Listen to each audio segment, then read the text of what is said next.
तो आज हम लोग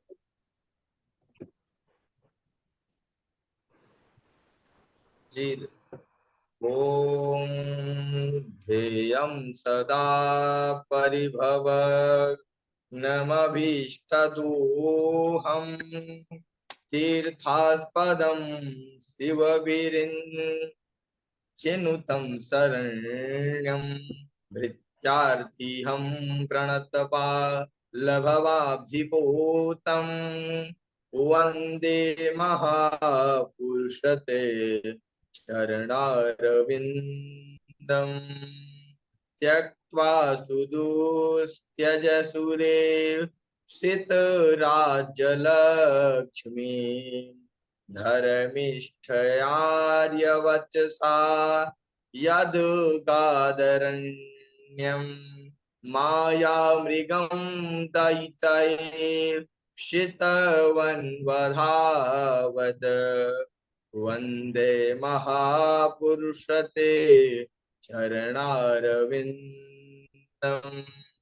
नारायणं नमस्कृत्यं नरं चैव नरोत्तमं देवीं सरस्वतीं व्यासं ततो जयमुदीरयेत् मूकं करोति वाचालं पङ्गुलं गिरिं यत्कृपातमहं वन्दे परमानन्दमाधवम् वसुदेवसुतं देव कंसचारूढमर्दनं देवकी परमानन्दं कृष्णं वन्दे जगद्गुरुम्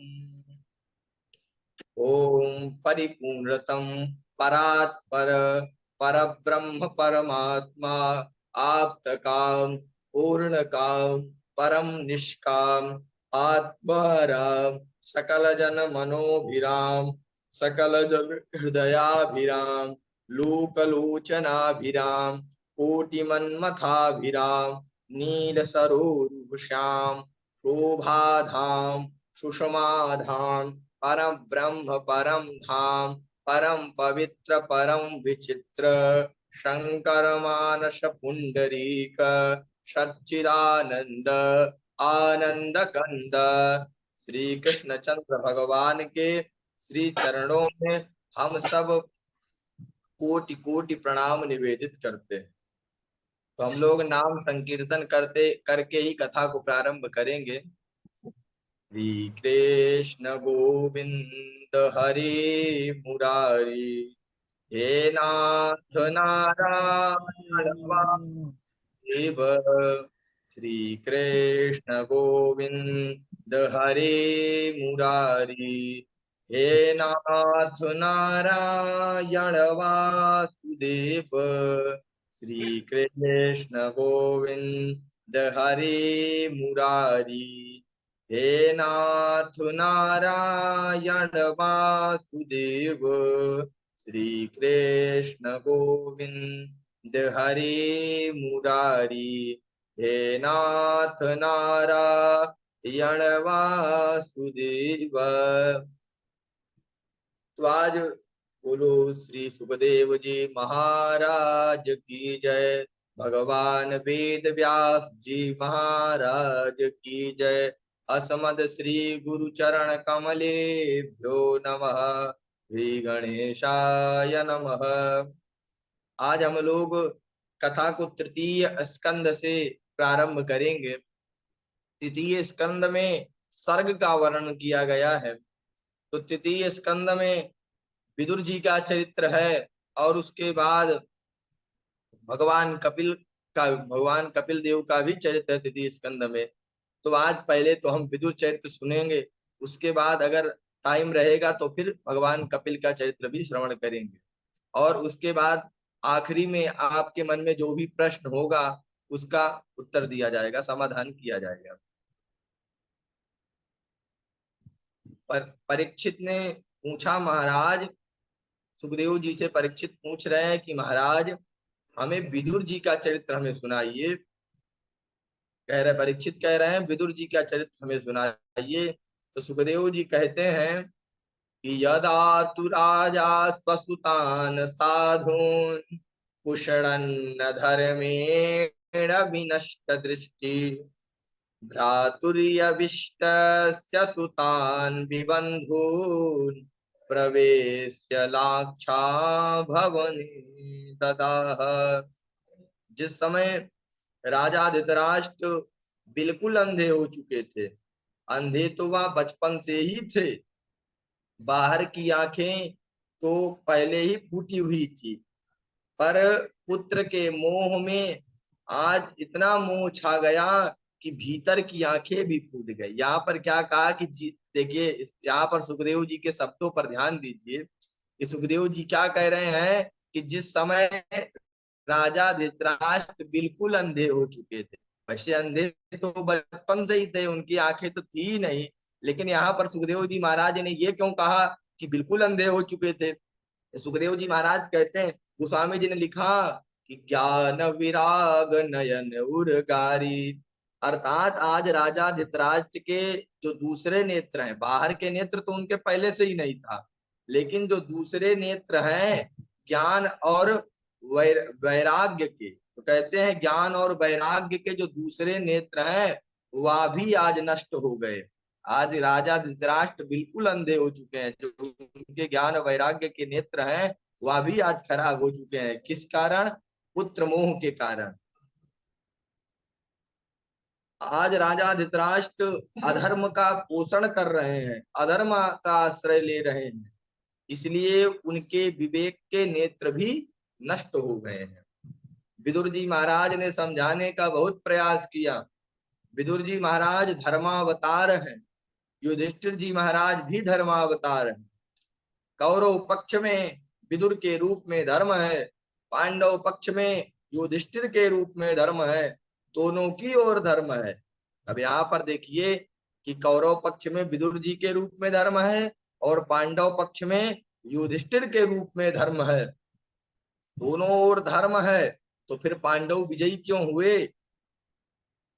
पर अंतर क्या है, फिर पांडव विजयी क्यों हुए और कौरव का पराभव क्यों हुआ?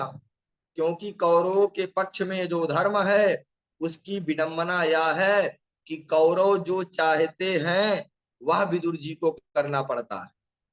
भाई विदुर जी धर्म का रास्ता दिखाते हैं, समझाते हैं, पर उनकी बात को मानने वाला वहां पर कोई नहीं, ना कोई चलने वाला है। दुर्योधन आदि चाहते हैं कि विदुर हमारे अनुसार चले, न कि हम विदुर के अनुसार चलें। तो भैया धर्म हमारी तब रक्षा करेगा जब हम धर्म के अनुसार चले, हमारे अनुसार धर्म न चले। प्राय लोग क्या चाहते हैं, लोग अपने हिसाब से धर्म को चलाना चाहते हैं, कहते हैं कि ऐसा ऐसा हम करना चाहते हैं, ऐसे कैसे धर्म धर्म, भाई हम क्यों माने?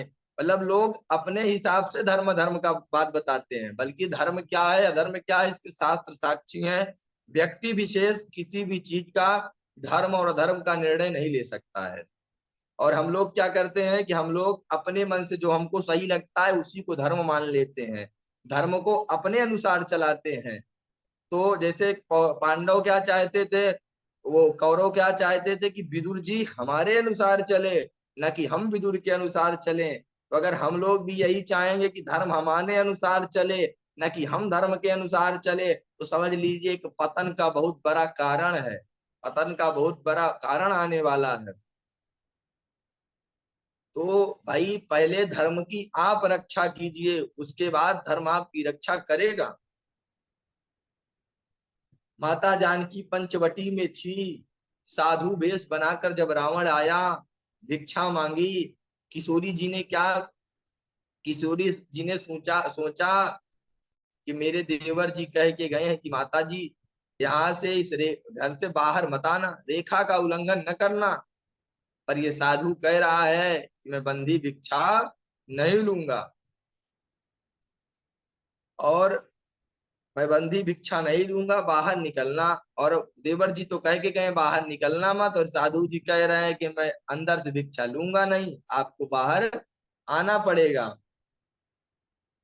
तो बाहर आकर मुझे भिक्षा दो। यदि मैंने भिक्षा नहीं दी तो मेरा धर्म नष्ट होगा। क्या धर्म नष्ट होगा? कि गृहस्थ का एक धर्म है, जैसे हम लोग गृहस्थ में है, तो गृहस्थ का एक धर्म है कि कोई भी अगर आपके दरवाजे पर भिक्षुक आता है तो भोजन के लिए आप उसको मना नहीं कर सकते हैं। हाँ, धन पैसा आप देना चाहे वो आपके ऊपर है, ना दे तब भी कोई बात नहीं, धन पैसा देने का नहीं बताया गया शास्त्रों में, लेकिन भोजन देने का विधान बताया गया। भोजन का शास्त्रों में बताया गया कि अगर किसी गृहस्थ के घर कोई भी भिक्षुक आ जाए तो रोटी मांगने का अधिकार सबको है, और गृहस्थ का धर्म है कि वो उसको रोटी खिलाए, खाना खिलाए। और साधु की भी एक मर्यादा होती है। संत की क्या मर्यादा होती है? संत को चाहिए कि कभी भी किसी के घर में अंदर प्रवेश न करे। कोई अगर आपके घर मांगने आता है तो उसका भी एक धर्म है कि वो आपके बाहर ही रह करके मांगे, भीतर प्रवेश न करे। और रोटी के अलावा मांगने का उसको कोई अधिकार नहीं, सिर्फ रोटी मांग सकता है। तो किशोरी जी ने सोचा कि भाई मुझे तो अपनी धर्म की रक्षा करनी चाहिए, क्योंकि अगर गृहस्थ के घर में आकर के बिना भिक्षा लिए चला गया तो मेरा तो धर्म नष्ट हो जाएगा। तो किशोरी जी ने क्या किया कि किशोरी जी उसे बाहर लेकर के आए भिक्षा देने, और किशोरी जी तो रावण तो हरण करके ले गया। एक शंका होती है, तो किसी ने किशोरी जी से प्रश्न पूछा कि आपने तो धर्म की रक्षा की है। किशोरी जी से पूछा, रावण तो हरण करके ले गया, तो किसी ने किशोरी जी से पूछा कि आपने तो धर्म की रक्षा की है, अब आपकी रक्षा कौन करेगा? तो किशोरी जी ने समाधान दिया कि जिस धर्म की रक्षा मैंने की है वही धर्म मेरी रक्षा करेगा। और उसी धर्म रक्षा के बल पर किशोरी जी लंकेश्वर के घर में बैठकर एक तिनका दिखाकर कहती है कि भाई तुम्हारी औकात हमारे सामने तिनके के समान है। क्यों?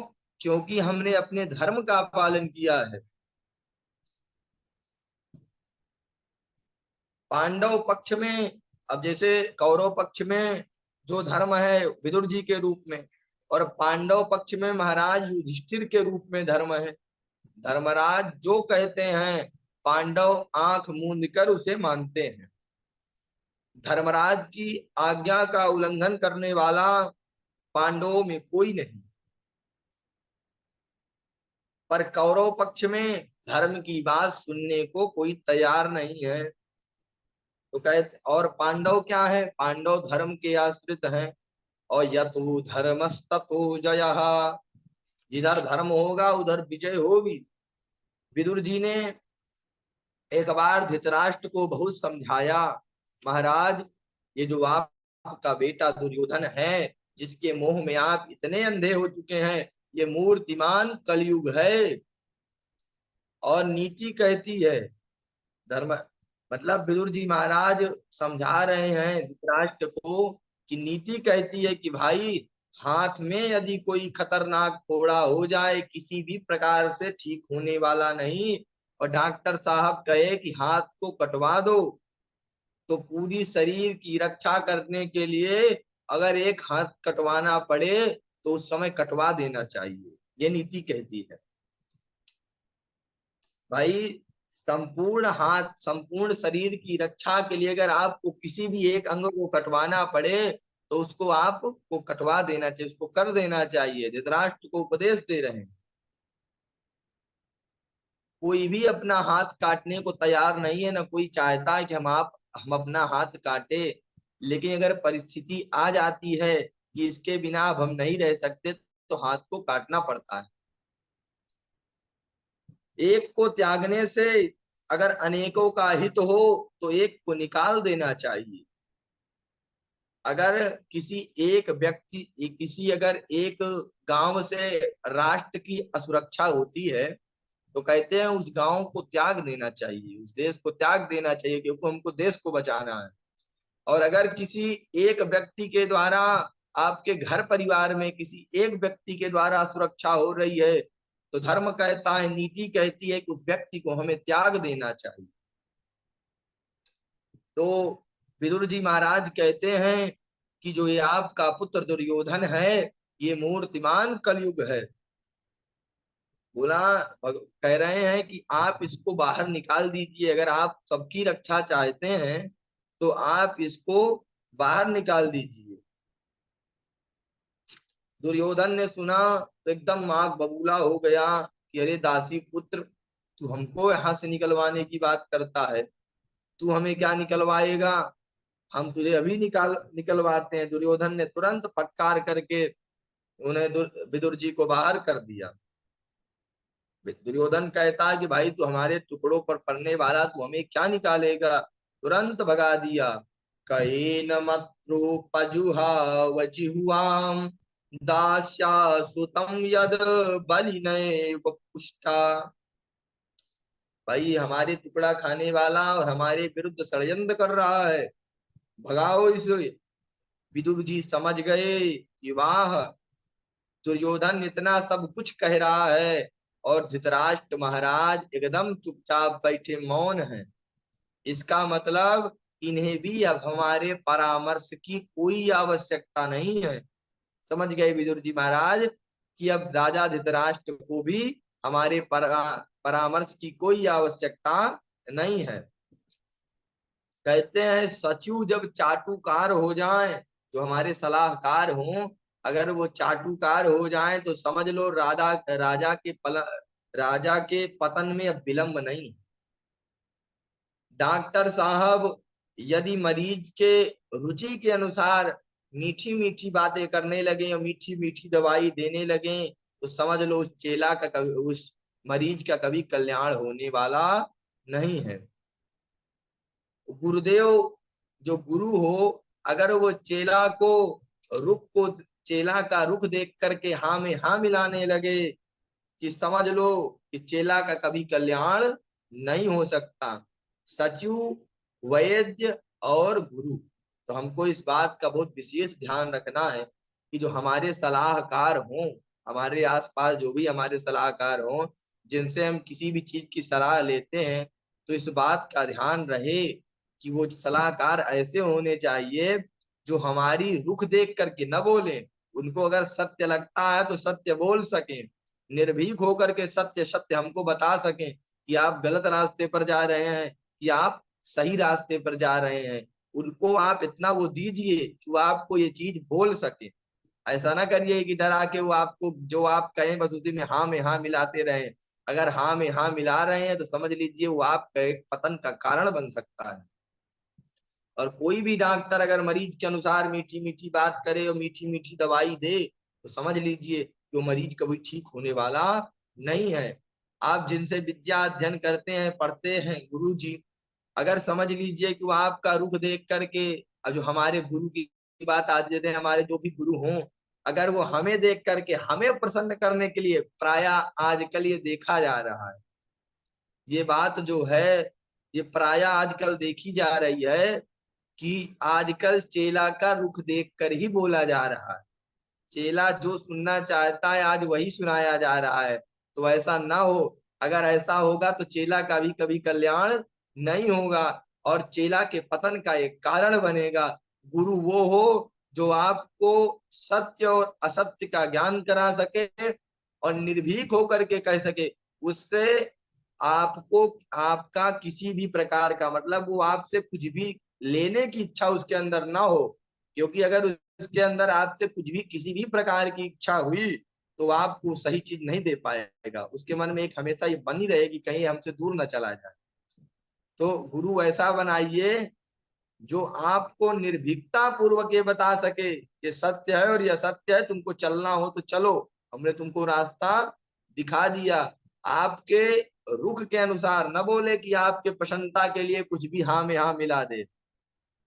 तो सचिव और वैद्य और गुरु, तो विदुर जी समझ, और रामचरितमानस में भी कहा कि सचिव वैद्य गुरु तीन जो प्रिय भोलई भय आस राज धर्म तन तीन करे कोई बेगी नास। तो रामचरितमानस में भी इस बात का संकेत दिया गया है। तो हम लोग इस पर विशेष ध्यान दें कि सचिव और वैद्य और गुरु इन तीनों को देखें कि जो हमारे सामने सत्य और असत्य कह सके, हमारे अनुसार वो न चलें। स्वयं जब विदुर जी को पता चला कि अब हमारे परामर्श की अब यहाँ पर किसी को आवश्यकता नहीं रह गई, अब हमें चलना चाहिए, तो स्वयं धनुद्वारि निधाय मायाम गतव्यथो यादुरुमानयानः सनिर्गतः कौरव पुण्यलब्धो गजः वयः तीर्थ पदः पदानि। विदुर जी महाराज अपने धनुष बाण डेहरी पर दरवाजे पर रख दिए। अब धनुष बाण दरवाजे पर क्यों रख दिए? इसलिए रख दिए कि मैं जा रहा हूं तो कहीं कौरव ये ना समझ लें कि मैं पांडवों से मिलने जा रहा हूं। इसलिए धनुष बाण दरवाजे पर रख दिया और कह दिया कि अब तो हम निष्पेक्ष होकर जा रहे हैं। सुखदेव बाबा कहते हैं राजन, विदुर जी नहीं जा रहे हैं। अब यहाँ पर सुखदेव जी के वचनों पर ध्यान दीजिए। सुखदेव बाबा कहते हैं ये विदुर जी नहीं जा रहे हैं, तब कौन जा रहा है? तो कहते हैं सनिर्गतः कौरव पुण्य लब्धो। सुखदेव जी कहते हैं मानो आज कौरवों का समस्त पुण्य ही उन्हें छोड़ करके जा रहा है। सुखदेव जी कह रहे हैं कि आज कौरवों के समस्त पुण्य ही उन्हें छोड़ करके जा रहे हैं। जब तक निशाचरों में, राक्षसों में, जब तक विभीषण जी महाराज लंका में रहे, उन राक्षसों का हित रहा। विभीषण जी ने राक्षसों का परित्याग किया तो गोस्वामी जी ने संकेत दिया। गोस्वामी जी ने क्या संकेत दिया? अस कही चला विभीषण जबहि आयुहीन भय सब तबहि।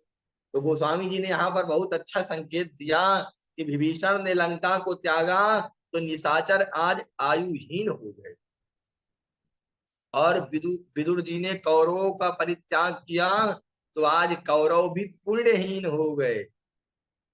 विदुर जी ने गिरि त्याग किया और तीर्थ यात्रा करने के लिए निकल पड़े।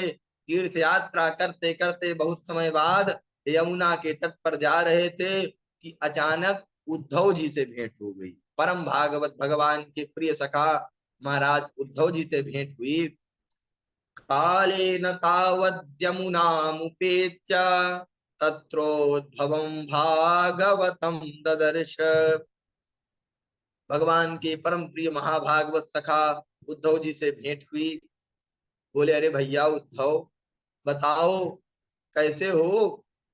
अनेक प्रश्न कर दिए विदुर जी महाराज उद्धव जी से। कहते हैं भैया उस महाभारत का क्या हुआ, हमें तो बतलाओ, हम तो छोड़ करके चले गए थे। और द्वारिका में कौन कौन है, कैसे हैं, द्वारिका का कुशल क्षेम पूछ रहे हैं। हमारे प्रभु आनंद के साथ है ना। जब सभी की कुशलता का अनेक प्रश्न कर डाले तो उद्धव जी के नेत्र बंद हो फोटो दिसत नाही। विदुर जी बोले क्या हुआ भैया? भगवान के प्रेम में उद्धव जी की तो समाधि लगी जा रही थी। जैसे तैसे विदुर जी ने अपने आप को समझाया, सावधान किया, तब उद्धव जी के होश में होश आया। इस जब विदुर जी ने उद्धव जी को वो किया तब उनको होश में होश आया। सनकैर भगवल्लोकान लोक पुनरागतः। भगवान के ध्यान में उद्धव जी भगवान के धाम में चले गए। लौट कर उद्धव जी पुनः अपने होश में आए। तब उद्धव जी ने पूरा समाचार विस्तार से विदुर जी को सुनाया कि महाराज विदुर, आप तो आपको कुछ नहीं मालूम। अरे महाभारत का युद्ध कब संपन्न हो, कब का संपन्न होगा, हो गया। पांडव विजयी हो गए। गोविंद भी अपनी लीला को परिपूर्ण करके ले अपने परम धाम को प्रस्थान कर गए। धिक्कार है, जब तक प्रभु इस धराधाम पर रहे उनके स्वरूप को समझ नहीं पाया। और सबसे अधिक धिक्कार तो हम यदुवंशियों का है, जो भगवान के इतने पास रहे और उसके बाद भी समझ नहीं पाए। चंद्रमा जैसे मछलियों के बीच में चंद्रमा रहे तो चंद्रमा को भी मछलियां चमकीली मछली समझती हैं। चंद्रमा आज जब आकाश में चमका तब अपने चंद्र से मिलने के लिए मछलियां उछलती हैं। ये तो बड़ा महत्वपूर्ण है, हमारे बीच में रहा और इसकी महत्ता को नहीं समझ पाए।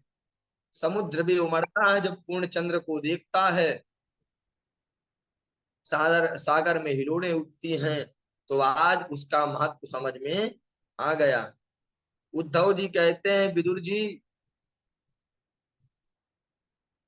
उद्धव जी कहते हैं विदुर जी, जाते समय भगवान ने हमें दिव्य ज्ञान प्रदान किया था और हमसे कहा था कि जब मैं हस्तिनापुर आया था तो वहां विदुर विदुरानी ने बड़े प्रीति पूर्वक मेरा सम्मान स्वागत किया था, पर आज तक मैं विदुर जी को कुछ दे नहीं पाया। भगवान कहते हैं कि आज तक मैं विदुर जी को कुछ दे नहीं पाया, इसलिए मेरा जो ये तत्व ज्ञान है जो तुम्हारे पास है, जब भी तुम्हारी विदुर जी से भेंट हो तो ज्ञान तुम उन्हें अवश्य प्रदान कर देना। उद्धव जी महाराज समझा रहे हैं। इतना सुनते ही विदुर जी के नेत्र भर आए, गदगद होकर के बोले, वाह प्रभु, हमारे घर में पवाने के लिए आपको था ही क्या, सूखा बथुआ और साग खिला दिया, प्रभु उसके भी ऋणियाम बन गए। परंतु विदुर जी का कंठ गदगद है कि सारा जगत जिसे याद करता है वो परम पिता परमेश्वर जाते जाते मुझको याद करके गया। विदुर जी उद्धव जी से बोले, तो उद्धव जी ने कहा कि महाराज आप मैत्रेय मुनि से मिलिए, मैत्रेय मुनि आपको ज्ञान देंगे। विदुर जी ने उद्धव जी से बोले, जल्दी बताओ भाई, मुझे मैत्रेय मुनि कहाँ मिलेंगे, मैं जानना चाहता हूँ कि वह कौन सा ज्ञान है जो भगवान ने मुझे मैत्रेय जी से मैं श्रवण करूंगा। उद्धव जी बोले, आपको हरिद्वार में गंगा के किनारे कहीं ना कहीं मैत्रेय जी से भेंट हो जाएगी। बस इतना कहकर उद्धव जी तो बद्री विशाल की ओर चले गए। विदुर जी सीधे हरिद्वार पहुंचे, गंगा के तट पर भ्रमण करते कहते मैत्रेय मुनि से भेंट हो गई। जो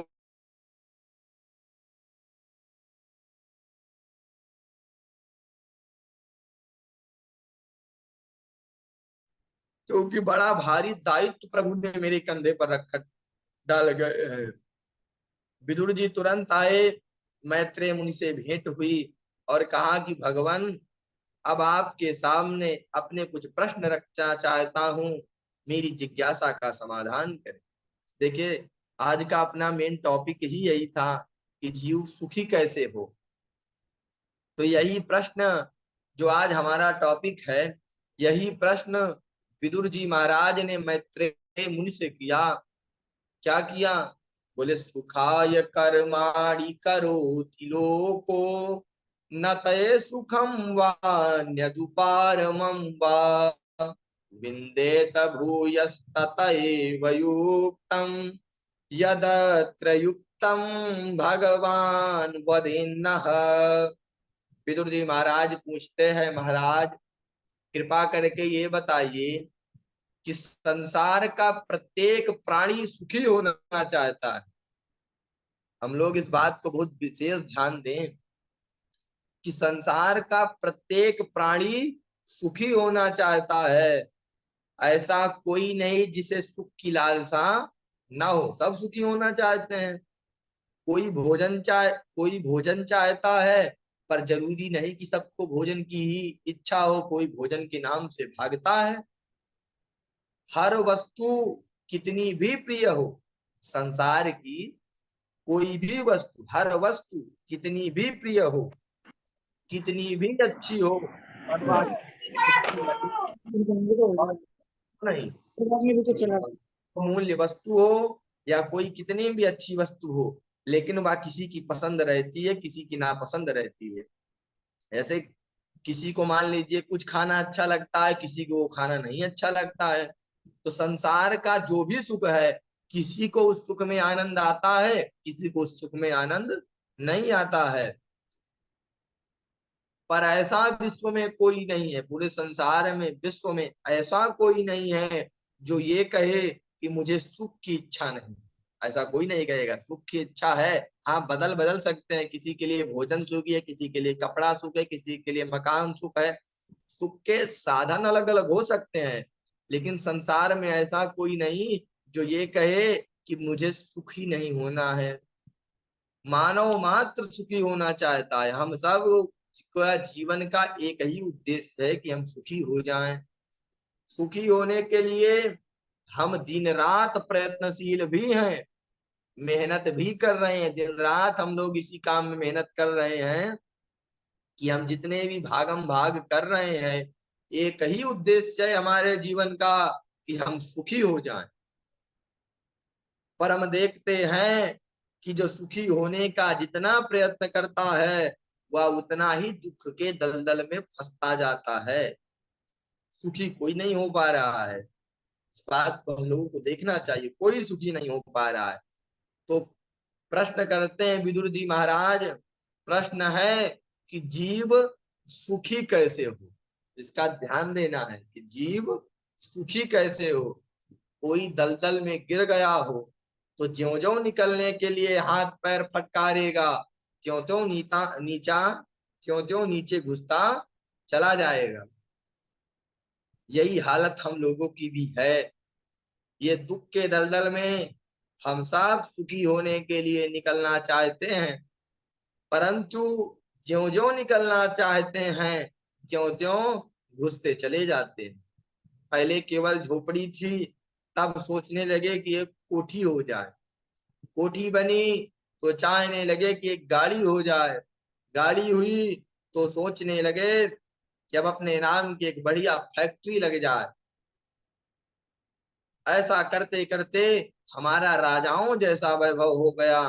पर जब किसी ने पूछा कि कितनी सुखी हो पाए, ये प्रश्न सबसे किया जाता है, हमारे पास कितनी भी संपत्ति आ जाए, और किसी ने पूछा कि कितना सुखी हो पाए, तो जहां के तहां महाराज। पहले तो कम से कम सवेरे सवेरे 10 रोटी खाते थे, खूब खाते थे, आराम से मस्ती में पड़े रहते थे। अब तो नींद की गोली खाते हैं। अब नींद, रात में नींद नहीं आती, और खाने के नाम पर डॉक्टरों ने कह दिया कि दाल का पानी पियो। तो भोजन भी गया, नींद भी गई, तो जो सुख था वह और चला गया। सुखी कहाँ हो पाए। दिन रात चिंताओं के मारे हमारी नींद उड़ी हुई है। इस बात को ध्यान देना चाहिए कि हम लोग जितना भी प्रयत्न करते हैं लेकिन सुखी नहीं हो पा रहे हैं। मैत्रेय मुनि कहते हैं कि विदुर जी महाराज, आप साक्षात धर्म के अवतार हैं। बहुत बढ़िया प्रश्न किया है आपने। जगत में, यहाँ पर मैत्रेय जी क्या कह रहे हैं कि जगत में सुख है ही नहीं। जगत में सुख है ही नहीं। जहां हम सुख ढूंढ रहे हैं वहां है ही नहीं सुख। मैत्रेय मुनि कहते हैं सुख तो हमारे भीतर है। जैसे एक प्यासा व्यक्ति पानी की खोज में निकला, लोग बताते गए कि आगे चले जाओ सरोवर है। चलते चलते सरोवर के तट पे भी पहुंच गया। सरोवर में पानी भी बहुत था, पर विडंबना ये थी उसमें काई जमी हुई थी। कभी कभी स्थिर जल में आपने काई जमते देखा होगा, तो उस जल में काई जमी थी। इत- कई परत काई की लगी हुई थी, जल बिल्कुल दिख नहीं रहा था, ढक गया पूरा जल। अब प्यासा चारों तरफ देखे तो उसे पानी की बूंद भी कहीं नजर ना आवे। दूर दूर तक दृष्टि घुमाई तो सरोवर की चारों तरफ रेगिस्तान था। उस जल सरोवर की तरफ चारों तरफ रेगिस्तान था। सरोवर में पानी है पर दिख नहीं रहा है, ढका हुआ है। और रेगिस्तान पर दृष्टि डाली तो रेतीली भूमि पर उससे जल की तरंगे नजर आने लगी। इसी को कहते हैं मृग मरीचिका अथवा मृग तृष्णा। जैसे हम लोग कभी कभी सड़क में चलते हैं तो हम लोगों को ऐसा लगता है, गाड़ी से चलते जब तेज धूप आती है गर्मियों के मौसम में, हम लोगों को ऐसा लगता है कि यहाँ पर पानी भरा हुआ है, लेकिन वास्तव में वहां पानी होता नहीं है। इसी को कहते हैं मृग मरीचिका वत। अब देखो तो उसमें सड़क में एक भी बूंद जल की नहीं होती है। ये मृग तृष्णा कहलाती है। प्यासा सरोवर के तट को छोड़ करके सरोवर के तट पर खड़ा है, जहां पर पानी दिख नहीं रहा है, और जहां पानी दिख रहा है वहां पानी की बूंद नहीं। जहां पर वो खड़ा है उसके नीचे, उसमें तो काई जमी हुई है, वहां पानी है लेकिन उसको बूंद, एक पानी की बूंद भी नहीं दिख रही। और जहां पानी नहीं है रेगिस्तान में, उसको वहां पर पानी दिख रहा है। उसको भ्रम हो गया। पानी जहां दिख रहा था वहां दौड़ पड़ा, रेगिस्तान में भटकता भटकता मर गया। पानी का तट छोड़कर रेगिस्तान में पानी पीने गया। यही हालत हम लोगों की भी है। यही हालत हम लोगों की भी है। भीतर हमारे प्रभु ने आनंद का सागर भर दे रखा है, पर उस आनंद के सागर में अज्ञानता की काई जमी हुई है। हम सबके अंदर भीतर आनंद का सागर है, लेकिन हम लोगों के अंदर अज्ञानता की काई जमी हुई है, इसलिए दिख नहीं रहा, समझ में नहीं आ रहा है। और बाहर के विषयों में आनंद का भ्रम है, सुख का भ्रम है। ईश्वर अंश जीव अविनाशी, अचेतन अमल सहज सुख राशि। गोस्वामी जी कह रहे हैं कि जीव तो सुख राशि था, ईश्वर अंत जीव अविनाशी, चेतन अमल सहज सुख राशि। इसके भीतर तो आनंद ही आनंद भरा हुआ था, पर अज्ञान की परत के कारण दिखा नहीं। बाहर के विषयों में सुख का भ्रम हो गया, बाहर के विषयों में सुख का भ्रम हो गया, सो बाहर ढूंढने लगे। ये मिल जाए तो सुखी हो जाऊं, वो मिल जाए तो सुखी हो जाऊं। सुख के साधन उन तमाम उपाय वस्तुओं को जुटाता रहा, पर जीवन में कभी सुखी नहीं हो पाया। क्योंकि बाहर जो सुख दिखाई पड़ रहा है वह नकली है। जैसे एक श्रीमान जी ने कहा कि भाई, गर्मी का मौसम है, आम का मौसम आ गया है, चलो आम खाया जाए। बेटे को बुलाया, बेटा जाओ बाजार से बढ़िया आम लेकर के आओ। पैसा दिया, बेटा गया। एक दुकान पर बहुत सारे आम सजे हुए थे, रुपए दिए, आम मांगे, दुकानदार ने आम दे दिया। बालक लेकर गया कि पिताजी मैं आम ले आया। पिताजी ने कहा अच्छा बेटा, एक काम करो, आम को ठंडे बाल्टी की पानी में डाल दो, ताकि खूब ठंडे हो जाएं, तब खाने में आनंद आएगा। जाकर पानी में डाल दिया। बेटे ने जाकर के आम को पानी में डाल दिया। थोड़ी देर बाद पिताजी बोले कि बेटा चलो, अब खूब ठंडे हो गए होंगे आम, चलो पाते हैं, खाया जाता है। जैसे ही बाल्टी देखी गई, उसमें एक भी आम नहीं था, सब मिट्टी मिट्टी नजर आई। पिताजी पूछते हैं बेटा तू ये आम कहाँ से लाया है? बालक बोला दुकान से लाया हूँ, यही पास में दुकान है, यहीं से लाया हूँ। तो पिताजी बोले चल मेरे साथ दुकान पर चल। दुकान पर गया। अब फल वाली दुकान पर श्रीमान जी ने लड़ना झगड़ना प्रारंभ कर दिया। लड़ना झगड़ना प्रारंभ किया और उससे कहने लगे क्यों रे मूर्ख, हमारे नन्हे से बच्चे को तू धोखा दिया, तूने ठग लिया, कैसे आम पकड़ा दिए तूने, एक भी खाने का आम नहीं है। दुकानदार बोला श्रीमान जी नाराज बाद में होइएगा, पहले दुकान का बोर्ड तो पढ़ लीजिए। स्पष्ट लिखा है कि फल तो हमारे यहाँ बेचे जाते हैं, लेकिन नकली फलों की दुकान, स्पष्ट लिखा है कि नकली फलों की दुकान। मेरे यहाँ फल बेचे जाते हैं, पर वह दिखावटी हैं, सजाने के लिए लोग खरीद के ले जाते हैं, घरों में खाने के लिए नहीं ले जाते, सजाने के लिए ले जाते हैं, दिखावटी फल है। आपके बेटे ने आम मांगे, मैंने दे दिए, अब मुझे क्या मालूम खाने को ले जा रहा है कि सजाने को ले जा रहा है। भाई मुझसे आम मांगा, मैंने दे दिया। अब मुझे नहीं मालूम कि वो खाने को ले जा रहा है कि सजाने के लिए ले जा रहा है। गलती तुम्हारी है, तुमने बोर्ड नहीं पढ़ा। उसी प्रकार भगवान ने तो संसार के ऊपर एक बोर्ड लगा दिया। भगवान ने भी संसार के ऊपर एक बोर्ड लगा दिया। क्या बोर्ड लगाया है? दुखालयम शाश्वतम। भगवत गीता में भगवान ने लिखा कि दुखालयम शाश्वतम, ये संसार दुख का घर है। दुखालय में एक ही दुख थोड़े होता है, कई प्रकार के दुख होते हैं, अनेक प्रकार के दुख होते हैं। जैसे किस किस प्रकार के दुख होते हैं ये भी समझ लेते हैं। कोई तन दुखी, कोई मन दुखी, कोई धन बिन रहत उदास, थोड़े थोड़े सब दुखी, सुखी राम के दास। इस दुखालय में तो सभी दुखी हैं। अब हम लोग गलती क्या करते हैं? अब भोजनालय में जाएं जहां पर कोई होटल हो, अब हम लोग किसी होटल में जाएं और होटल में जा करके कहें कि भाई हमें ये पुस्तक दे दो, हमें कोई भी पुस्तक, हमें भागवत की पुस्तक दे दो, हमें भगवत गीता दे दो। किसी होटल में जा करके उनसे ये पुस्तक मांगे कि आप हमको ये पुस्तक दे दो, तो क्या वो आपको दे पाएगा? भाई कहाँ दे देंगे? यदि तुम्हें पुस्तक चाहिए तो आपको पुस्तकालय में जाना चाहिए, होटल में आपको नहीं मिलेगा। आप होटल में जाकर के कहें, होटल में आप खाना मांगेंगे आपको खाना मिलेगा।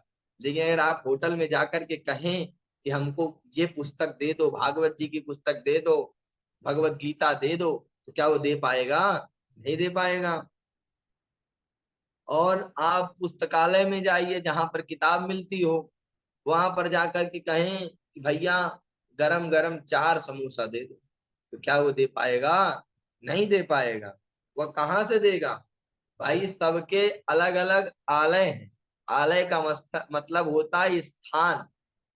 सबका अलग अलग स्थान है। अगर आपको पुस्तक चाहिए तो आप पुस्तकालय में जाइए, अगर आपको भोजन चाहिए तो आप होटल में जाइए। आप अलग अलग हैं, सबके अलग अलग स्थान है। जो चाहिए आप वहां जाना पड़ेगा आपको। दुखालय में दुख ही मिलेगा, सुख कहाँ से मिलेगा? पर हम तो दुखालय में सुख ढूंढ रहे हैं, जो किसी काल में संभव नहीं है।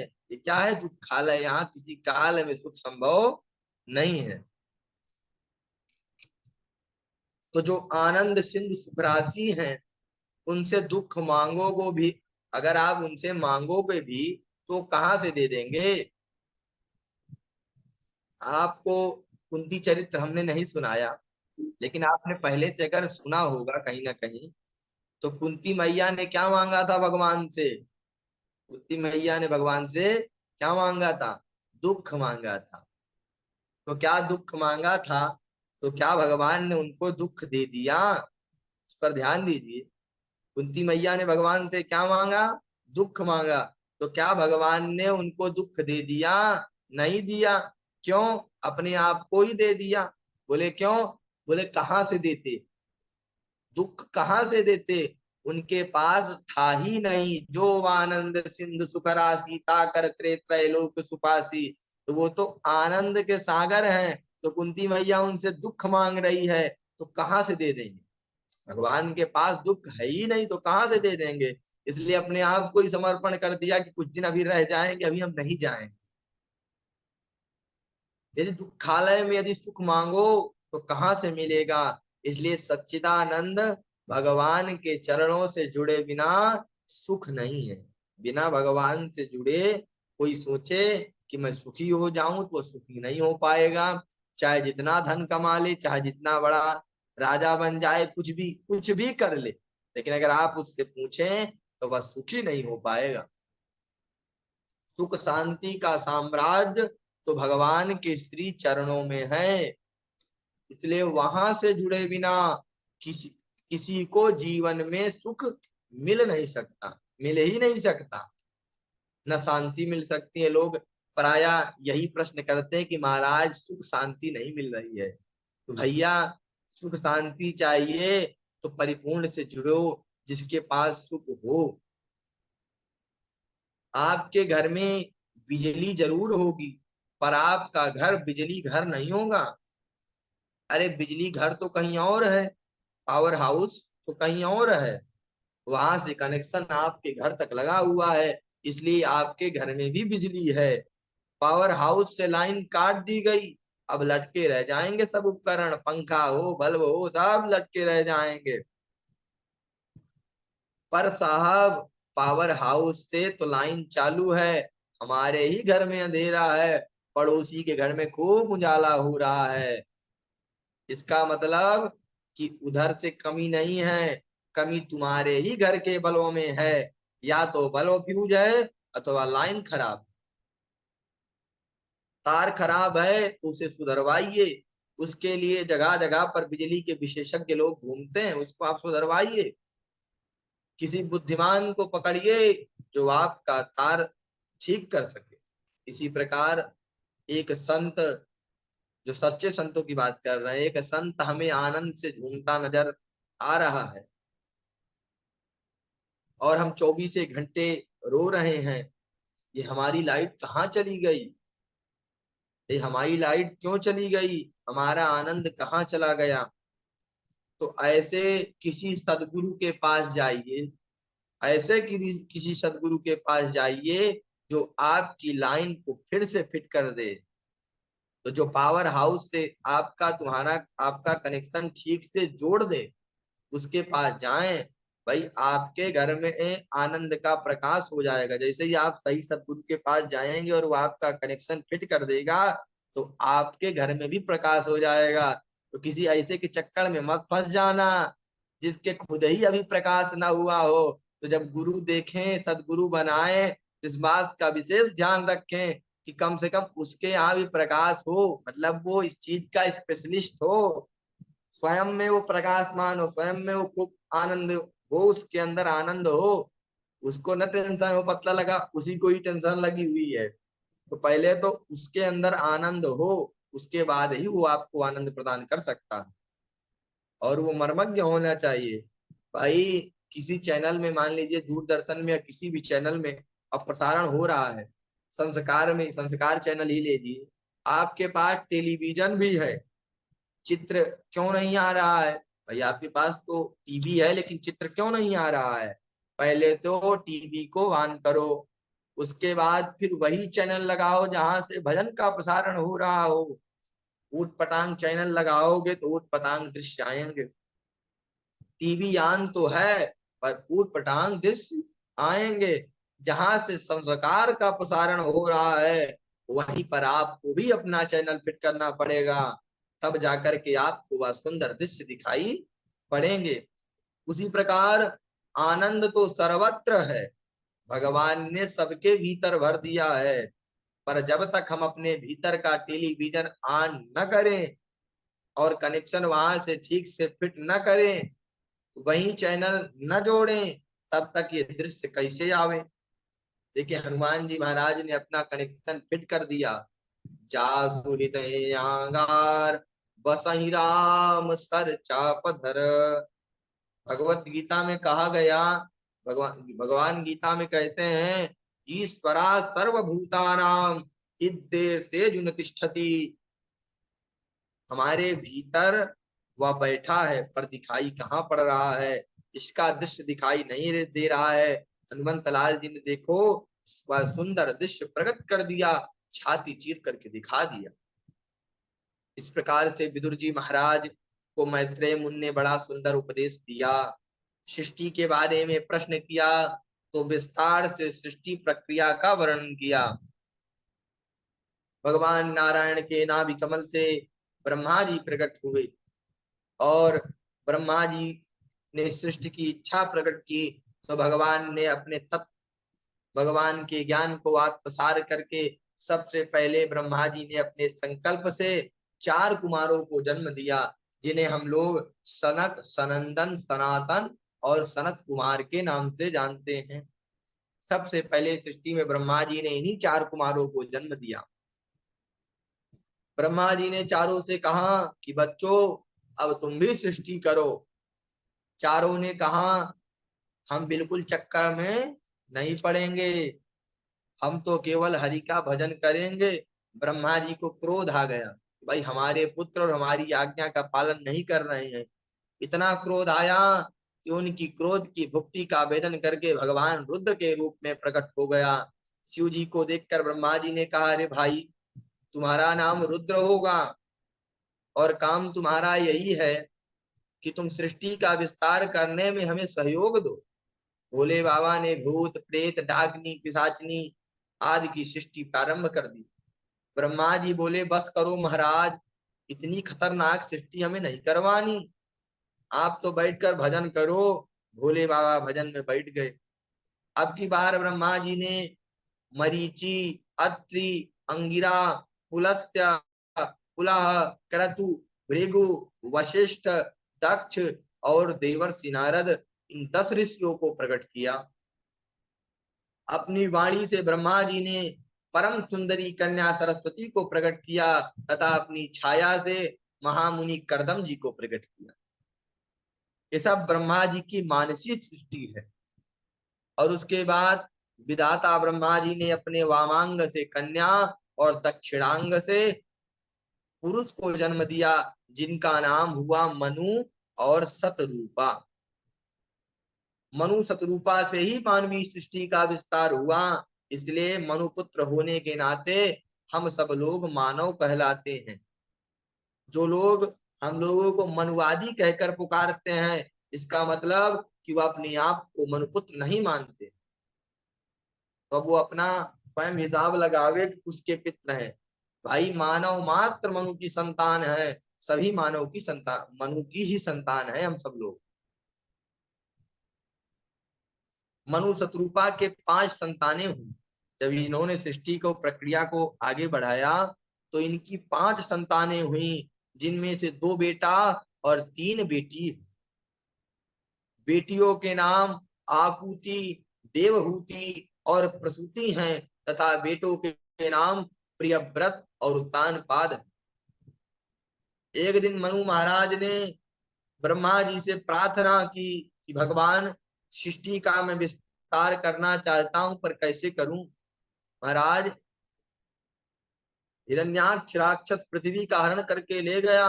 ब्रह्मा जी ने ध्यान लगाया, ध्यान लगाते ही उन्हें बड़ी तेज से छींक आई। छींकते ही उनके नासिकारंध से भगवान का वाराह रूप प्रकट हुआ और देखते देखते वाराह भगवान का पर्वताकार देह हो गया। देवताओं ने उनकी प्रार्थना की और हिरण्याक्ष का वध करके भगवान ने पृथ्वी का उद्धार किया। विदुर जी ने मैत्रेय जी से पूछा, महाराज ये हिरण्याक्ष कौन था? कृपा करके ये बताइए कि हिरण्याक्ष कौन था जो धरती को ही उठा कर ले गया? बोले किसका बेटा था? मैत्रेय मुनि कहते हैं, विदुर जी महामुनि कश्यप जी की दिति, अदिति, धनु, काष्ठा, सुरसा आदि अनेक पत्नियां हैं। उनमें से दिति नाम की जो पत्नी है वह दैत्यों की माता है। एक बार कश्यप जी सूर्यास्त के समय संध्या वंदन कर आदि अपना नित्य कर्म कर रहे थे। सूर्यास्त के समय देवी दिति उनके पास आकर रति याचना करने लगी। कश्यप जी ने कहा, देखो देवी, ईशा घोर तमो वेला, ये शाम का समय है और भगवान शंकर अपने गणों के साथ इस समय संसार में विचरण करते हैं। इसलिए भोले बाबा की पूजा सायंकाल की समय अधिक पुण्यदायिनी मानी जाती है। उन्होंने समझाया कि भगवान शिव इस समय परिभ्रमण करते हैं। सूर्यास्त के समय जो स्त्री गर्भ धारण करती है उसके दुष्ट संतति पैदा होते हैं। पर जब दिति ने एक न मानी तो भगवत इच्छा मानकर, भगवान की यही इच्छा है, भगवत इच्छा मानकर कश्यप जी ने दिति का मनोरथ पूर्ण किया। काम ज्वर शांत होने पर दिति को बड़ा पश्चाताप हुआ। मैत्रेय मुनि कहते हैं, विदुर जी दिति देवी ने 100 वर्षों तक अपने कोख से जन्म ही नहीं होने दिया, जिसके फलस्वरूप उनके शरीर से इतना तेज निकलने लगा कि स्वर्ग तक जलने लगा। देवताओं ने ब्रह्मा जी से कारण पूछा कि महाराज हम तो जले जा रहे हैं। ब्रह्मा जी ने ध्यान लगाकर देखा तो कहा देवताओं घबराओ मत, मानसा में सुता यश मत पूर्वजा सनकादयः। ब्रह्मा जी कहते हैं कि देवताओं, एक बार सनक, सनंदन, सनातन और सनत कुमार, ये चारों मेरे पुत्र, मानस पुत्र हैं। एक बार ये चारों भैया भगवान नारायण का दर्शन करने वैकुंठ में गई। वैकुंठ में जैसे ही प्रविष्ट किया होने लगे तो भगवान के पार्षदों ने दरवाजे पर रोक दिया, लाठी दिखा दी, क्योंकि ये 5 साल के बालक पंचहायन संयुक्ता पूर्वेशामपि पूर्वजः, ये 5 वर्ष के बालक होकर भी ये पूर्वजों के पूर्वज हैं। इनकी प्रतिभा का क्या कहना कि भगवान के जय विजय नाम के जो पार्षद हैं, जब इन्हें रोका तो इन्हें क्रोध आ गया और इन्होंने उनको श्राप दे दिया।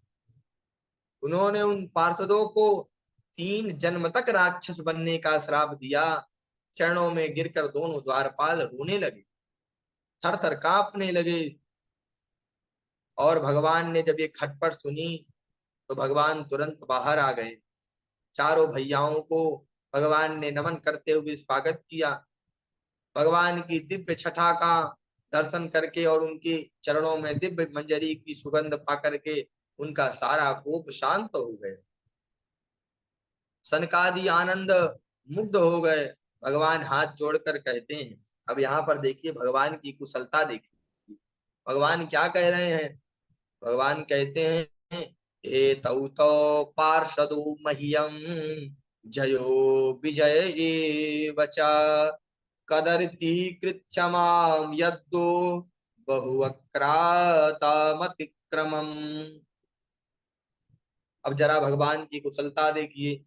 भगवान ने एक बार भी ये नहीं कहा कि चलिए महाराज भीतर घर को पवित्र कीजिए, क्योंकि महात्मा लोग इस समय क्रोध के अधीन हो गए हैं। तो भगवान ही दरवाजे पर आ गए और दोनों, और भगवान क्या कह रहे हैं, और भगवान ने वहीं पर आकर के खूब प्रशंसा की और विदा कर दिया, वहीं से विदा कर दिया। पर शब्द शैली देखिए, एतौ तो पार्षदो मह्यम, ये दोनों मेरे पार्षद हैं। अब देखो भगवान की शब्दावली कैसी है, सनकादियों के प्रति ऐसी है, भगवान सनकादियों को महत्व दे रहे हैं और विजय विजय को डांट रहे हैं, परंतु अंदर भगवान का संकेत क्या है, पार्षदों को तो कहते हैं कि मेरे पार्षद हैं और इन्होंने आपका अपमान किया है, इसलिए आपने इन्हें दंड देकर बहुत उचित किया है। मैं तो कहता हूं कि आप मुझे भी दंड दीजिए, क्योंकि सेवक का अपराध स्वामी का ही माना जाता है, इसलिए मैं अपराधी हूँ, क्योंकि सच कहता हूँ। यहाँ पर ध्यान देने वाली बात है, भगवान यहाँ पर क्या कहते हैं। भगवान कहते हैं कि सच कहता हूँ कि मेरी भुजा भी यदि किसी संत का, किसी ब्राह्मण का अपमान कर दे तो मैं इस भुजा को काट कर फेंक दूंगा। ये भगवान का वाक्य है। छिद्याम स्वबाहुमपि वा प्रतिकूल वृत्तिम, भगवान कहते हैं कि मेरे 2 मुख हैं, भगवान के 2 मुख हैं। वेद भगवान कहते हैं कि ब्राह्मणों, वेद भगवान कहते हैं कि ब्राह्मणोस्य मुखमासीत्। यजुर्वेद में कहा कि भगवान के मुख से अग्नि का जन्म हुआ और भगवान के मुख से ब्राह्मणों का जन्म हुआ। मुखात् अग्निरजायत, ये दोनों भगवान के मुख हैं। और भगवान कहते हैं कि इन दोनों मुखों में यदि तुलनात्मक रूप से पूछा जाए कि किस मुख से आप ज्यादा पाते हो, तो भगवान कहते हैं वैसे तो दोनों ही मुख हमारे हैं, दोनों ही मुख मेरे हैं, लेकिन दोनों ही मुख से हमें पवाया भी जाता है। अग्नि में स्वाहा और ब्राह्मणों के मुख में आहा करके जब ब्राह्मण प्रेम से पाते हैं तो डका तो गदगद हो जाते हैं। और अगर बढ़िया रबड़ी माल हुआ हो तो कहना क्या, अंतरात्मा प्रसन्न हो जाती है, गदगद हो जाते हैं। तो भगवान से पूछा जाए इन दोनों मुखों में आपको किस मुख से जानना प्रारंभ ज्यादा अच्छा लगता है पाना? तो भगवान कहते हैं कि ना हम तथा दिम यजमा न हविर्वितानि शोध चोदधृत प्लुतमदन्त हुदबुक् मुखेन यद ब्राह्मणश्च मुक्ष यद ब्राह्मणस्य मुकुतश्चरणो नुघासं तुष्टस्य मय्य वहिते निज कर्म पाकई। भगवान कहते हैं वैसे तो दोनों मुख मेरे हैं, परंतु दोनों में जितना कि ब्राह्मण मुख से पाकर के मैं तृप्त होता हूँ, इतना अग्नि के स्वाहाकार से मैं प्रसन्न नहीं होता। स्पष्ट भगवान ने कह दिया कि घी में लबलबाता हुआ जब मालपुआ ब्राह्मण के मुख में जाता है तो उसकी तृप्ति को देखकर मैं गदगद हो जाता। वह मेरा प्रत्यक्ष मुख है। यहाँ पर बड़ी प्रशंसा भगवान ने ब्राह्मणों के लिए की और सनकादियों को सम्मान पूर्वक नमन करते विदा किया। सनकादियों के श्राप से ही भगवान के पार्षद जय और विजय आज दिति के गर्भ में आ चुके हैं। ये सारा रहस्य ब्रह्मा जी ने देवताओं को बताया और कहा कि देवताओं घबराओ मत, समय आने पर भगवान ही आपका उद्धार करेंगे और किसी में सामर्थ्य नहीं है जो उनका सामना कर सके। 100 वर्षों बाद दिति ने 2 पुत्रों को जन्म दिया जिनका नाम हिरण्याक्ष और हिरण्यकशिपु पड़ा। देखते देखते दोनों भाइयों का शरीर पर्वताकार हो गया। मुकुट पहने तो आकाश में लहरावे, दिविस प्रसव हेम किरीट कोटि भी। एक दिन हिरण्याक्ष अपने बड़े भाई हिरण्यकश्यप से बोला कि भैया बल पराक्रम तो बहुत मिला, पर आज तक कोई लड़ने वाला नहीं मिला, इसलिए अब हम दिग्विजय करते जाते हैं, कहीं ना कहीं दुनिया में कोई ना कोई तो मिलेगा। अकेला ही गदा लिए दिग्विजय करते हुए निकला और सबसे पहले स्वर्ग पर हमला किया। जो स्वर्ग पर हमला किया देवता सब स्वर्ग खाली करके भाग गए। किसी में इतनी सामर्थ्य नहीं जो उनके सामने एक क्षण भी टिक सके। बिना युद्ध किए ही देवता स्वर्ग छोड़कर भाग गए। देवताओं का अपमान करके वापस लौटा। जब कोई नहीं मिला तो समुद्र के भीतर घुस गया। समुद्र के भीतर प्रविष्ट होकर वरुण देवता को ललकारने लगा, अरे भैया वरुण, तेरा बहुत नाम सुना है, चल 2-2 हाथ कर। वरुण ने सोचा कि इस दुष्ट से पीछा छुड़ाने में ही भलाई है। हाथ जोड़कर बोले, भैया जब तेरी उम्र के थे तब हमारे हाथों में भी लड़ने की खूब खुजली मचती थी। अब हम बुढ़े हो गए हैं, आशीर्वाद देते हैं, भगवान से प्रार्थना करते हैं कि तुम्हारी इच्छा जल्दी पूरी करें। और यूं कह करके वरुण जी ने उससे पीछा छुड़ाया। उन्हें भी अपमानित करके हिरण्याक्ष लौट आया। अचानक रास्ते में देवर्षि नारद से भेंट हो गई, सो पकड़ लिया, हे बाबा क्या नारायण नारायण रट रहा है, कुछ लड़ना भिड़ना भी जानता है? नारद जी ने कहा, देखो भाई, लड़ना भिड़ना तो नहीं जानते और लड़ाना भिड़ाना खूब आता है। अंततो गत्वा जब कोई नहीं टकराया तो हिरण्याक्ष ने फिर एक ही उपाय निकाला कि पृथ्वी का ही हरण करके ले गया। और पृथ्वी का हरण करके जब जल में प्रविष्ट हो गया तब इधर ब्रह्मा जी ने प्रभु का ध्यान किया और ब्रह्मा जी की छींक से नासिकानंद द्वारा भगवान का वाराह रूप प्रकट हुआ। अंगूठे जैसा भगवान का वाराह रूप था और देखते देखते पर्वताकार रूप हो गया। देवता हाथ जोड़ करके महिमा का गान कर रहे हैं और गर्जना करते हुए वाराह भगवान तुरंत जल में प्रविष्ट हुए और हिरण्याक्ष के चंगुल से पृथ्वी को मुक्त कराकर मुख पर धारण करके जैसे ही वापस मिले, हिरण्याक्ष ने खड़े होकर ललकारा, हे जंगली सुगर, कहाँ भागता है, खड़ा रहे। पर भगवान ने एक न सुनी और भागते गए। जब यथावत भूदेवी को स्थापित कर दिया तब खड़े होकर के भगवान बोले, आइए श्रीमान जी, अब बताइए, अब आप क्या कह रहे थे? आपने हमें जंगली सुकर कहा, ठीक है, ठीक पहचाना, हम तो जंगल के ही सुकर हैं, पर आपके जैसे गांव के कुत्तों के भौंकने का कोई हमें फर्क नहीं पड़ता। संस्कृत में किसी को गाली भी दें तो सुनने वाला अपनी तारीफ समझेगा, ये संस्कृत की विशेषता है। संस्कृत की गालियां भी इतनी मीठी है। अब किसी को कहो कि आओ ग्राम सिंह, तो सुनने वाला क्या समझेगा कि हमें अपने गांव में शेर की तरह रहते हैं, इसलिए हमें ग्राम सिंह कह रहे हैं। पर ग्राम सिंह नाम कुत्ते का है, जो अपने गांव में ही सिंह की तरह भौंकता है और दूसरे गांव में दुम दबा कर भाग जाता है। तो भगवान बोले, सत्यम वयम भुवन गोचरा मृगा युष्मत् विधान मृग ये ग्राम सिंहान। तुमने ठीक पहचाना, हम तो वन गोचर हैं, पर आपके जैसे ग्राम सिंहों के भौंकने से हमें कोई फर्क नहीं पड़ता।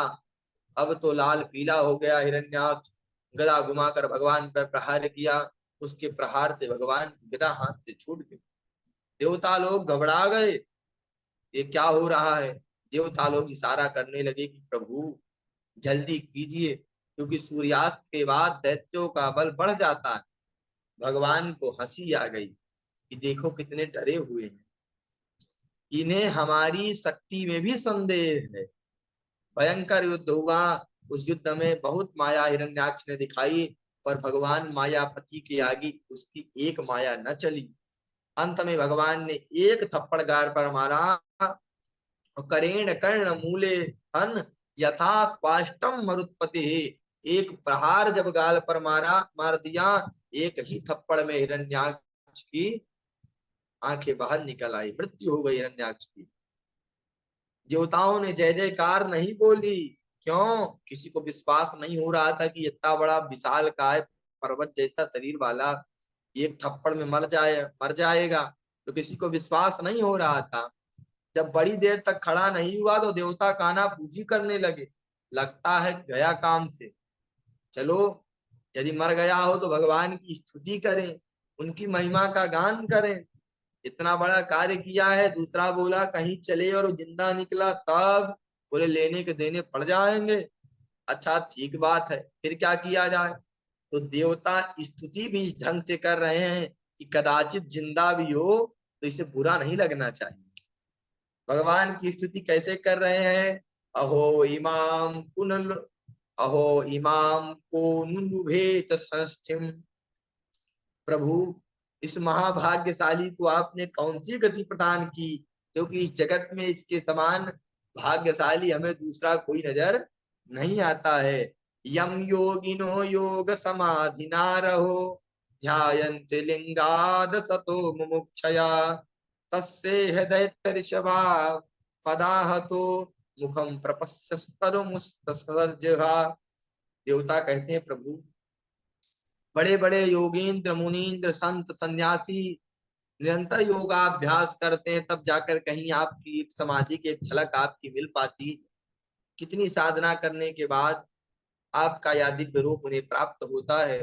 पर इस भाग्यशाली को देखो कि आपके मुख कमल की छटा का दर्शन करते करते इसने प्राण त्यागे, और मरने के बाद भी इसकी फटी फटी आंखें आपको ही निहार रही। इतना भाग्यशाली। भगवान ने जब पाद प्रहार किया और उसका शरीर जब दूसरी तरफ लुढ़क गया, तब देवताओं को पूर्ण विश्वास हो गया कि अब तो इसका कल्याण हो गया। तब देवताओं ने जरा खुलकर भगवान की स्तुति की। नमो नमस्ते खिल यज्ञ तंतवे गृहीताखिल सत्वमूर्तये। देवताओं ने भगवान की स्तुति की। देवता कहते हैं प्रभु, हम आपके श्री चरणों में बारंबार प्रणाम करते हैं। बड़े सौभाग्य की बात है कि इस दुष्ट को आपने दमन किया। इसके डर के मारे हम घर बार छोड़ करके गिरिकंदराओं में पर्वतों में भाग रहे थे। आपने बड़ी कृपा की। आपने हम देवताओं पर बड़ा भारी अनुग्रह किया। आपकी जय हो। खूब प्रशंसा देवताओं ने भगवान की। देवता लोग बड़े होशियार हैं, किसी मामले में जोखिम नहीं लेते हैं। अगर उनको तनिक भी जोखिम लगता है तो जोखिम नहीं लेते हैं। अपना काम बनाने में बड़े कुशल है, स्वकार्य कुशलासुरा। अपना काम बनाने में बड़े कुशल हैं, और किसी मामले में बिल्कुल वो नहीं करते। तो आज की कथा को अब हम विश्राम देंगे। जी अनिल जी, अगर किसी का कोई प्रश्न हो तो आप लोग पूछिए। पंडित जी, आज आपने उस तुलसी के बारे में बताने को कहा था, अगर आपके पास समय हो और आप बता सके। अच्छा अच्छा, देखिए तुलसी जी का एक तो पहले शास्त्रों ने मना कर दिया कि आप इस दिन जैसे वैद्युति और व्यतिपात योगों में नहीं तोड़ सकते हैं, और कई तिथियां भी हैं। और रविवार को एक तो ये कहा जाता है कि जैसे एकादशी को तुलसी महारानी का व्रत रहता है, इसलिए एकादशी को तुलसी में जल भी नहीं चढ़ाया जाता, क्योंकि निर्जला व्रत रहती है भगवान के उसमें। और रविवार को ये कहा जाता है कि हफ्ते में 7 दिन होते हैं, 6 दिन तो भगवान लक्ष्मी नारायण पीपल में रहते हैं, लेकिन रविवार के दिन भगवान का वास तुलसी में होता है। तो दोनों कहते हैं कि पति पत्नी रह रहे हैं, तो इसलिए भी जल नहीं चढ़ाया जाता, ताकि डिस्टर्ब ना हो। उस दिन दीपक जलाया जाता है, जल चढ़ाया जाता, जल चढ़ा सकते हैं आप, दीपक दिखा सकते हैं। तुलसी को तोड़ना मना है, तुलसी को हिलाना तोड़ना मना है। उस दिन भगवान तुलसी के साथ रहते हैं, और तुलसी का कहते हैं तुलसी का व्रत भी रहता है, ऐसा कहते हैं जी। और किसी का कोई सवाल हो? बाकी तुलसी की महिमा शास्त्रों ने बहुत गाई है, तुलसी की ऐसी महिमा। प्रभु जी राधे राधे। जी राधे राधे। हाँ, प्रभु जी अगर तुलसी नहीं तोड़ेंगे तो जो हाँ हम भोग लगाते हैं तो हाँ हाँ। तुलसी के बिना भोग लगता नहीं, तो फिर बिना तुलसी के हम भोग कैसे लगे? भोग कैसे लगे? हाँ, आपका बहुत अच्छा प्रश्न है कि अगर हम रविवार के दिन तुलसी नहीं तोड़ेंगे, अन्य तिथियों के दिन तुलसी नहीं तोड़ेंगे, तो भगवान की बिना तुलसी के पूजा भी नहीं हो सकती, और दूसरी बात भोग कैसे लगेगा? तो उसका समाधान ये है कि तुलसी को आप एक दिन पहले कर रख दीजिए।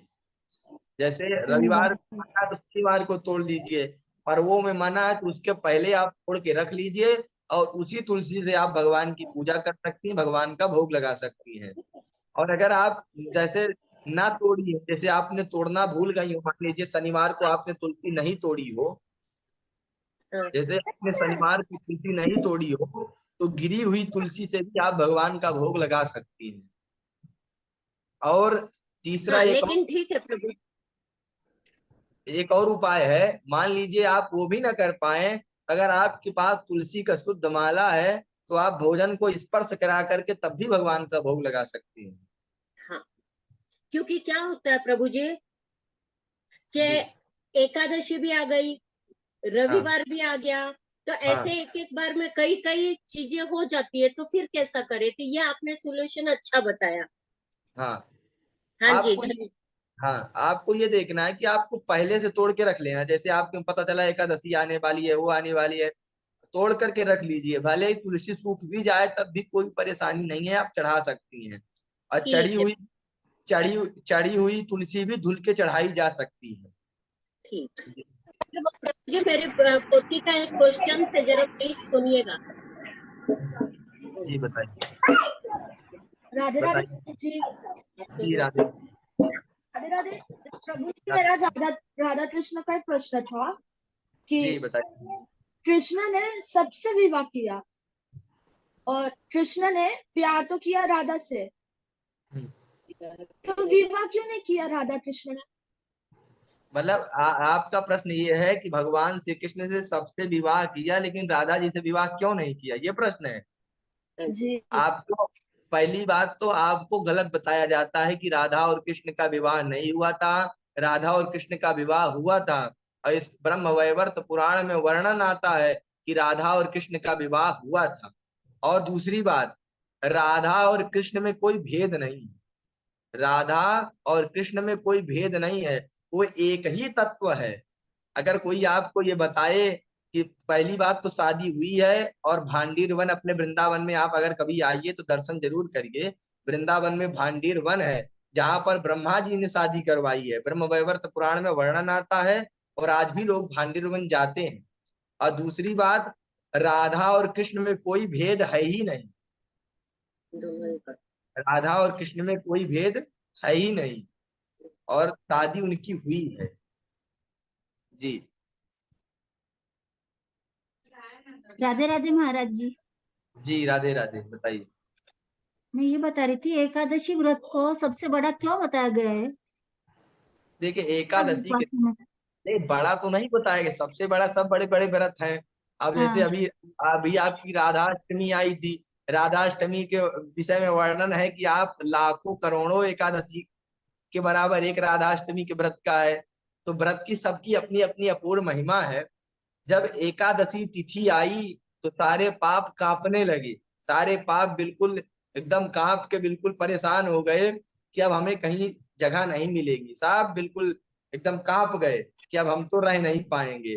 तब क्या हुआ कि जब वहां पर एकादशी को ये भगवान ने उसको स्थान दिया, एकादशी ने स्थान मांगा कि प्रभु, मतलब पापों ने, सभी पापों ने एक स्थान मांगा कि कम से कम एकादशी के दिन कोई ऐसा स्थान बताइए जहां पर रह जाए तो बच जाए। तो भगवान ने कहा भाई एकादशी के दिन पहले कोई अन्न खाता नहीं था।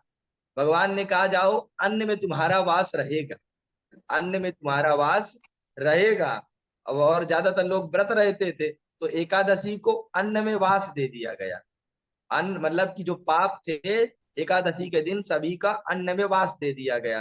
तो बोले जो एकादशी के दिन अन्न खाएगा वो खाएगा तो अन्न, लेकिन वो पाप खा रहा है, और बिना पाप किए उसका पाप तो लग रहा है।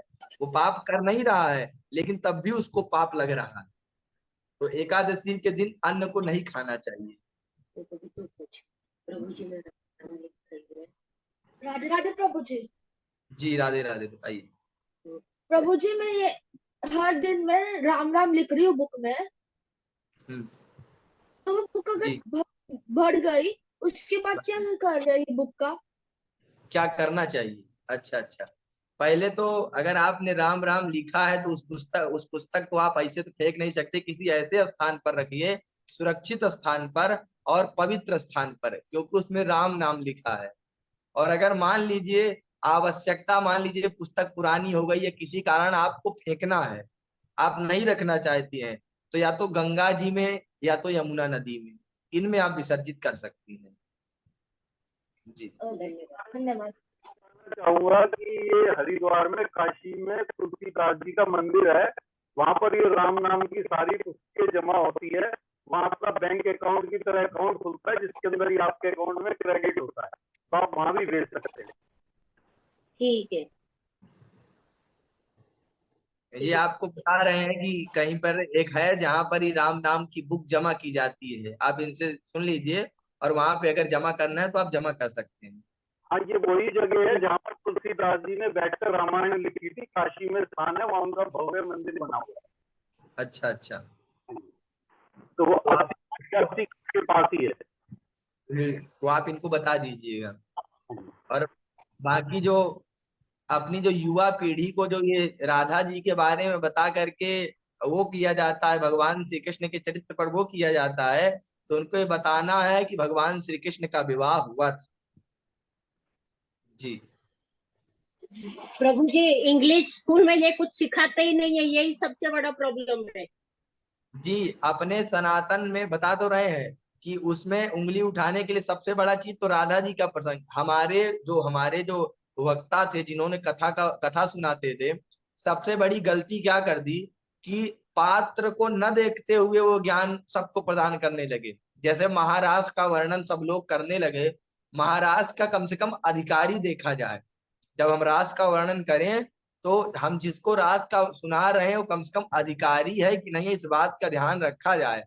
और हमारे वक्ताओं ने सीधा सीधा पड़ोस दिया और वो गलत आदमियों के हाथ चली गई। अब जैसे उसमें कुछ कमी निकालनी है, अब वो तो जानते नहीं राधा और कृष्ण में तत्वता तत्व एक ही है, उसमें कोई भेद नहीं है। और व्यवहार की दृष्टि से भी अगर देखें तब भी भगवान की शादी हुई है। तो जो अच्छी बात है उसे छुपा ली जाती है, जो बुरी बात है उसी को निकाल करके अपने सनातन धर्म को करने का एक षड्यंत्र चलाते हैं। बराबर। जी, तो प्रभु जी हमारा, जी क्या करें? नहीं नहीं नहीं, आप पूरा कीजिए, फिर मैं अगला क्वेश्चन करती हूँ आपको। जी जी, बताइए, आप अगला क्वेश्चन करिए, आप करिए। नहीं नहीं, मैं ये पूछ रही थी प्रभु जी कि हम हाँ लोग हर एकादशी करते हैं, हाँ लेकिन अगर हमको एकादशी नहीं करनी है, छोड़नी है, तो किस हाँ, तरह छोड़े, किस तरह छोड़े? उसके लिए उद्यापन होता है, एक हवन होता है उद्यापन। पंडित जी हाँ को बुलवाइए और उद्यापन करवा लीजिए, उसके बाद आप छोड़ सकती हैं। ठीक है, ठीक है प्रभु जी, जी, धन्यवाद प्रभु जी। जी। और किसी का कोई प्रश्न?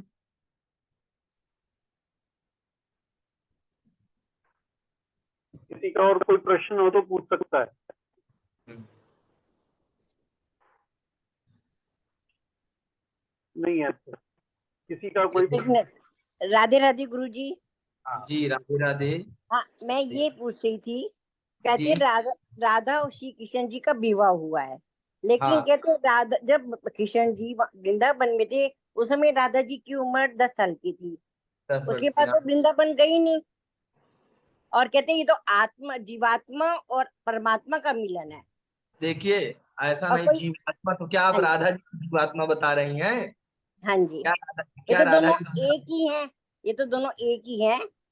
एक है? जैसे हाँ जी, एक एकम सद्विप्रा बहुधा वदंती, तत्व तो एक ही है। वही तत्व हम लोगों को भी अंदर है।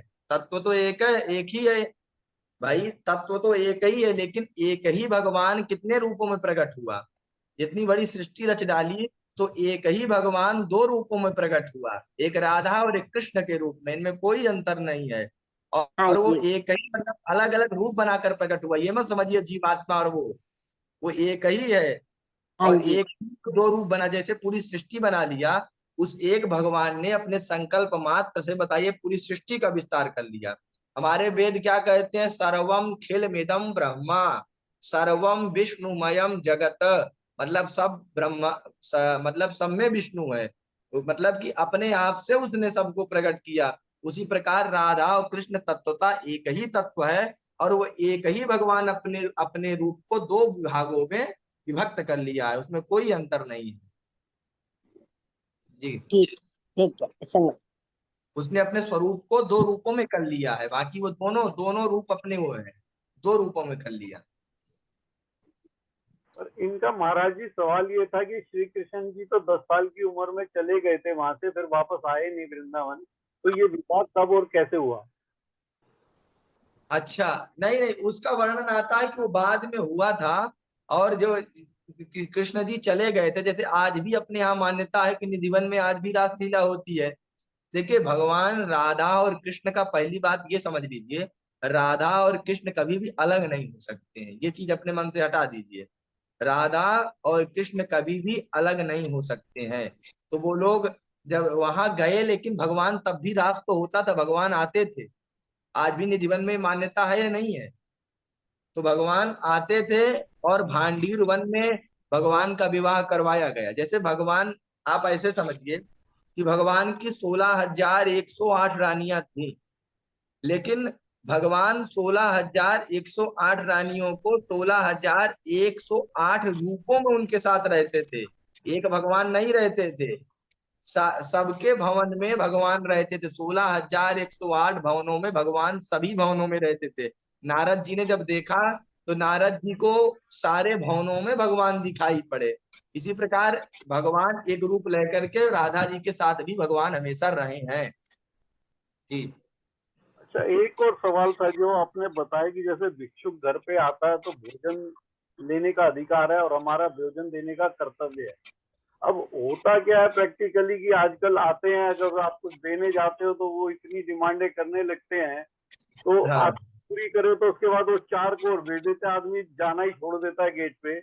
या हाँ। दूसरा ये कि आजकल हम लोग खाना भी कम बनाते हैं, या अगर हम मान लीजिए किसी का सामर्थ्य उसको पूरा खिलाने का नहीं हो तो उसके लिए क्या विधान है कि वो अच्छा, एक दे सकता है, 2 दे सकता है, या पूरा भरपेट ही खिलाना है? मतलब जैसे खिलाने का विधान क्या है? देखिए, देखिए, धर्म तो कहता है, शास्त्र तो कहता है कि अगर आपके घर में आप गृहस्थ हैं, रोटी के सिवा नहीं, रोटी अगर आपके घर में कोई मांगने आया है, तो आपका धर्म है, शास्त्र कहता है कि चाहे आप अपनी रोटी न खाएं, लेकिन आपको उसकी रोटी खिलानी पड़ेगी। ये धर्म है। हाँ, पैसा रुपया मांग रहा है तो वो नहीं दें आप, वो न मत दें आप, उसके लिए वो है। लेकिन शास्त्र कहता है कि रोटी आपको खिलाना पड़ेगा।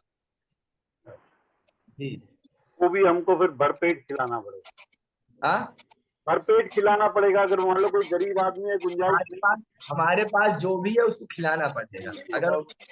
है, जी तो उसमें हमें पकी हुई रोटी देनी है, हम आटा भी दे सकते हैं, दाल दे सकते हैं कच्चा। हाँ, दे सकते हैं, लेकिन दे सकते हैं जिससे उसका भोजन का प्रबंध हो जाए तो हम कर सकते हैं। अगर रोटी हो तो रोटी दे दें, नहीं तो वस्तु दे दें जिससे वो भोजन कर सके बना करके। कुल मिलाकर ये समझ लीजिए कि अन्न मांगने का, खाना मांगने का उसका अधिकार है, रोटी मांगने का। और हमारा धर्म है कि अगर हम गृहस्थ हैं, गृहस्थ के घर में अगर कोई भिक्षुक आया है तो उसको रोटी हम दें। ये हमारा धर्म है। जी हाँ जी, ये बात बिल्कुल ठीक है।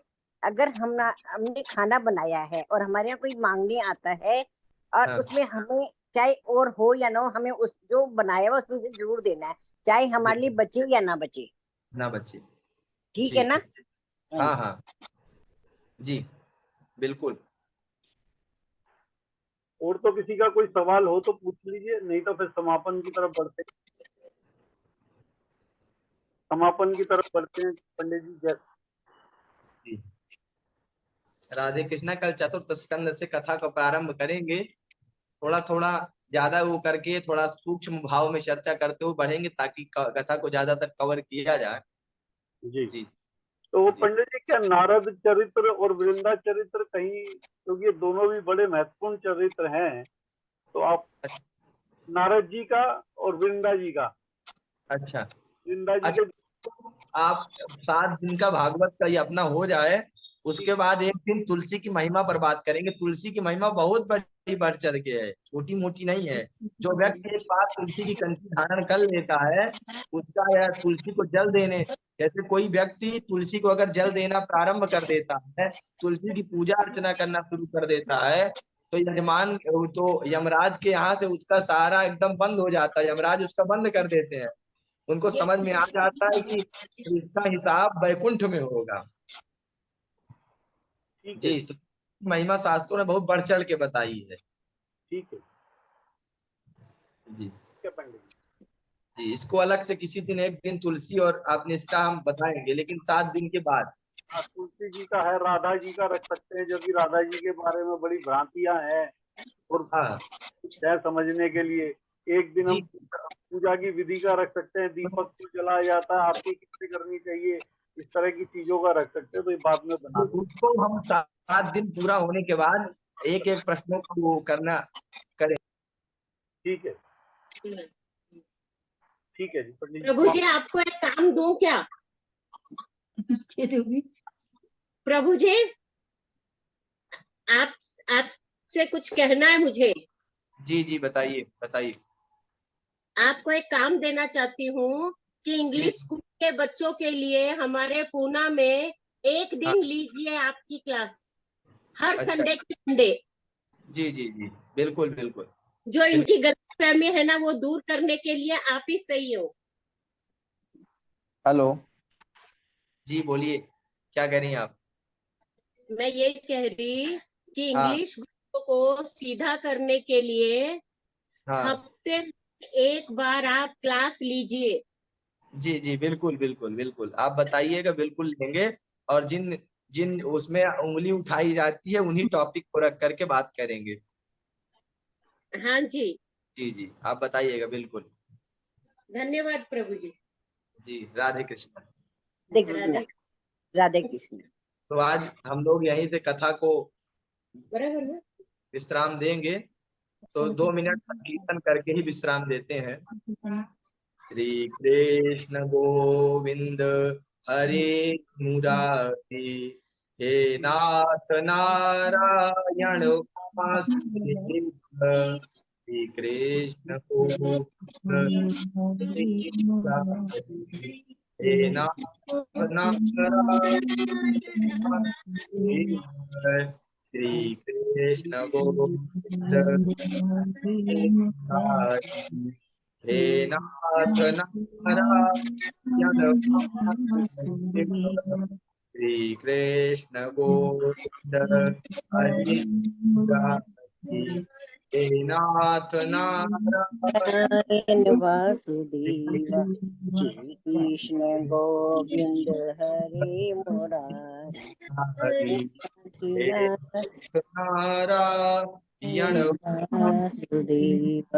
श्री कृष्ण गोविंद हरे मुरारी, हरि, हे नारायण वासुदेव, श्री कृष्ण गोविंद हरे मुरारी, नाथ नारायण वासुदेव, श्री कृष्ण गोविंद हरे मुरारी। भगवान वीरराज महाराज की जय, भगवान सुखदेव जी महाराज की जय, श्री कृष्ण चंद्र महाराज की जय। धर्म का प्राणियों में सद्भावना हो, प्रकाश ज्ञान हो।